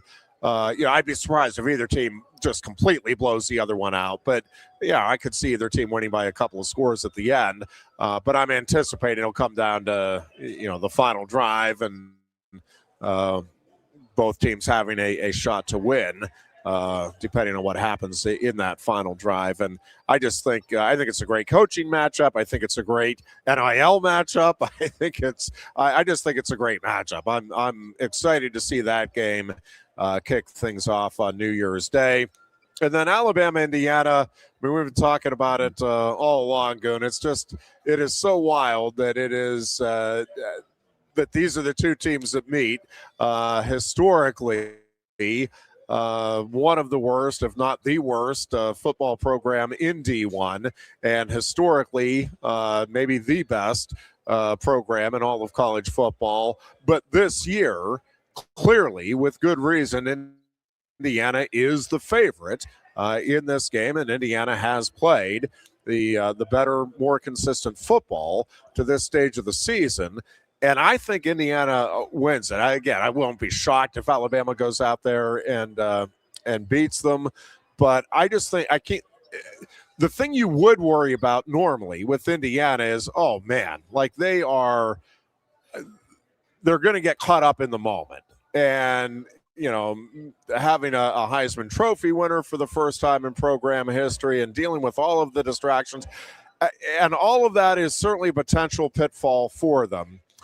But the thing is, they have Curt Cignetti as their coach. And I can't imagine Cignetti allowing any of that stuff to come in. Now they could still lose the game because Alabama's got a lot of talent, and Alabama could, play its best game of the season, and I think it would need to in order to prevail. But I think Indiana's the better team. I think they have the better, more consistent quarterback, certainly the more consistent. And I think they showed in that Ohio State game, Goon, that because the thing historically you would say is, well, Alabama's going to physically outmatch them. They'll wear them down over 4 quarters. I think Indiana's going to wear Alabama down over 4 quarters. I think they're the more physical team. Sure. I mean, they're definitely played a lot more physical teams than Alabama has playing in the Big Ten schedule. And, dude, I mean, you can say Alabama and Ohio State are very similar with the athletes that they have and the offenses they run. They, a strong, powerful run game, but then they have the wide receivers and this and that. And Indiana thrashed Ohio State. I mean, they beat them every facet of the game. So if Alabama's not, playing well, Indiana could take that behind the woodshed, like really, really bad. I mean, like you wouldn't think in Indiana, the number 1 team in the country, is projected to beat Alabama in the national quarterfinals. And it's just crazy to think about. That's where we're at right now. I mean, we're saying the NIL Bowl with Oregon and Texas Tech. And I mean, hell, who's the biggest NIL, the biggest champion of NIL right now has been Indiana with what they have done. But Cignetti might be the difference in that game and keeping his guys on keel. And I don't think that the Indiana guys they're not going to have their, they're not going to be, starstruck by playing Alabama on a national title. I think that's over. I think that happened last year when they got upset or beaten in the playoffs. So I think that they feel as if they are there and they've made it. And what better way than to go out and just beat the snot out of Alabama? And I think that they're going to do that. I really do. It's going to be a great game. I love all 4 of these games. I love all 4 matchups. I love the cross of, the Indiana playing Alabama in the Rose Bowl, which is it's awesome to me. So interested to see and very, very fired up to watch that game. And then, then we get ready to go watch the SEC. These teams are great until they get out of the SEC. So, you're looking at Ole Miss and Georgia as the last game, and that's, how are we going to know? And these guys don't play out of conference games that much. And, when Alabama is going to line up against Indiana, we don't know what's going to happen. Where, then you have the All SEC game and the Ole Miss and Georgia game. Interested. I'll be interested to watch that game, but obviously more interested in watching a lot of the cross games that go on, different conferences and stuff. Yeah, the Ole Miss Georgia game is just intriguing because of the coaching angle here and Pete Golding and his second game as a collegiate head coach on you'd have to say right now Kirby Smart is the greatest current coach in college football. Him and Ryan Day, but I mean he has the 2 titles and they've been consistently up there. I guess he could maybe put Day just ahead of him, but those 2 right now are clearly the top 2. But here's Pete Golding with, I think, an extremely motivated Ole Miss team.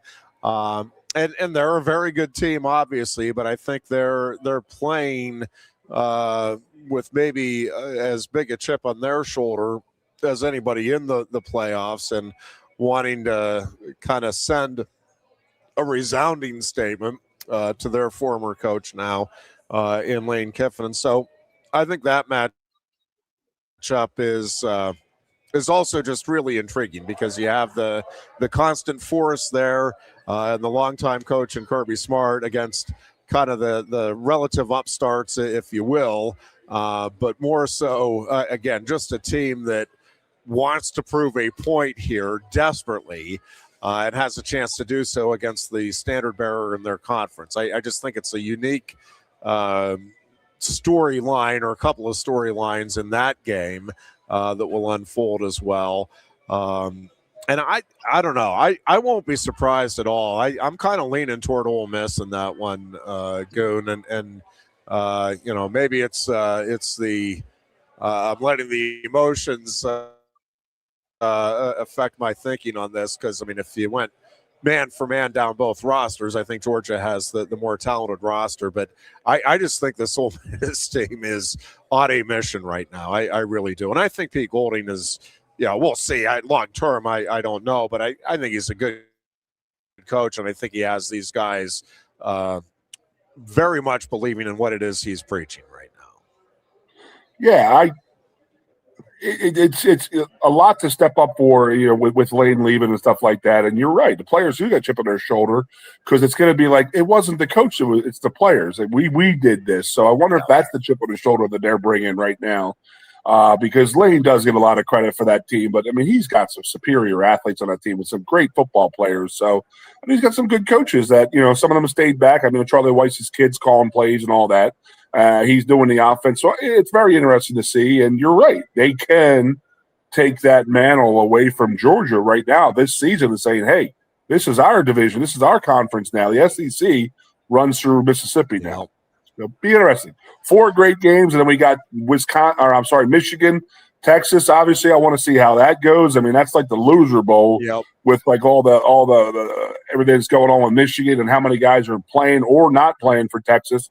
Very interesting to see how that game goes. But Jeffrey, Happy New Year, brother.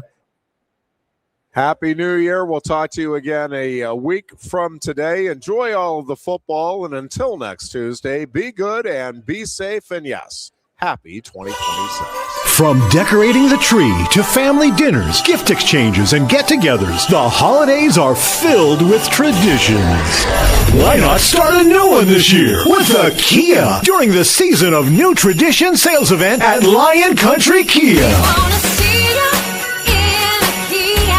No matter where you're traveling this holiday season, the spacious 7-seater 2025 Kia Telluride can get you there. Lion Country Kia has 16 available with as low as 0.9% APR for up to 60 months or up to $2,000 in Kia finance rebates. But that's not all. Lion Country Kia has a great selection of Kia Sorentos, Sportages, Seltos, and more. There's 84 vehicles ready to move. And many have Kia's Season of New Tradition sales event retail bonus cash as high as $1,000. Happy holidays from the staff at Lion Country Kia, 1334 Driveover Street off Shiloh Road behind Sam's Club State College.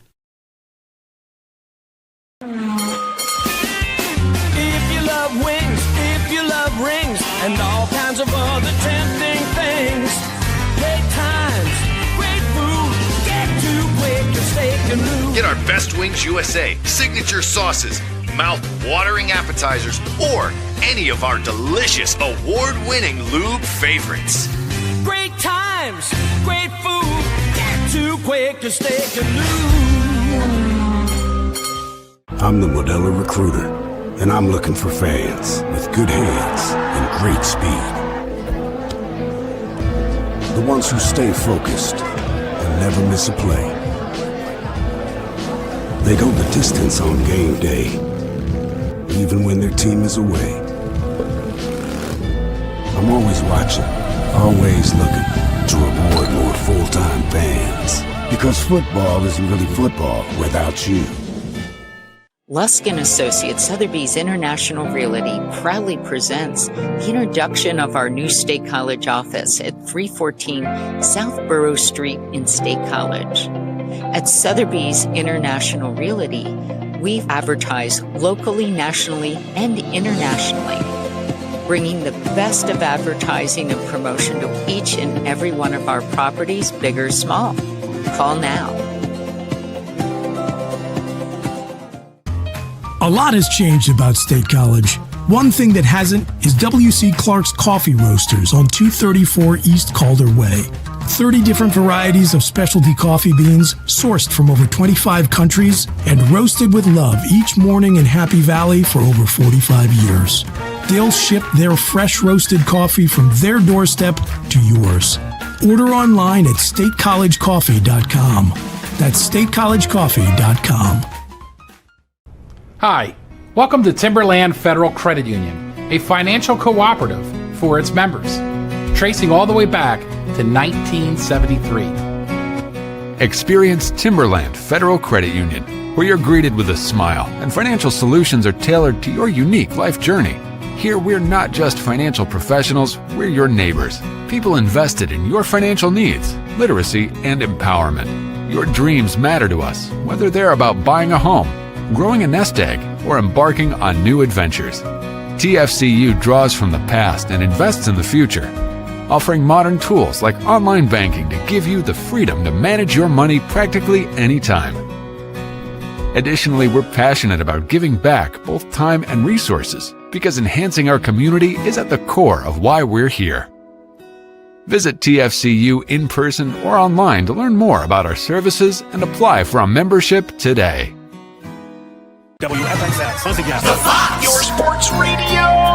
Broadcasting live, loud and proud from Central PA's Sports Authority, WFXS America. 98.7, the Fox State.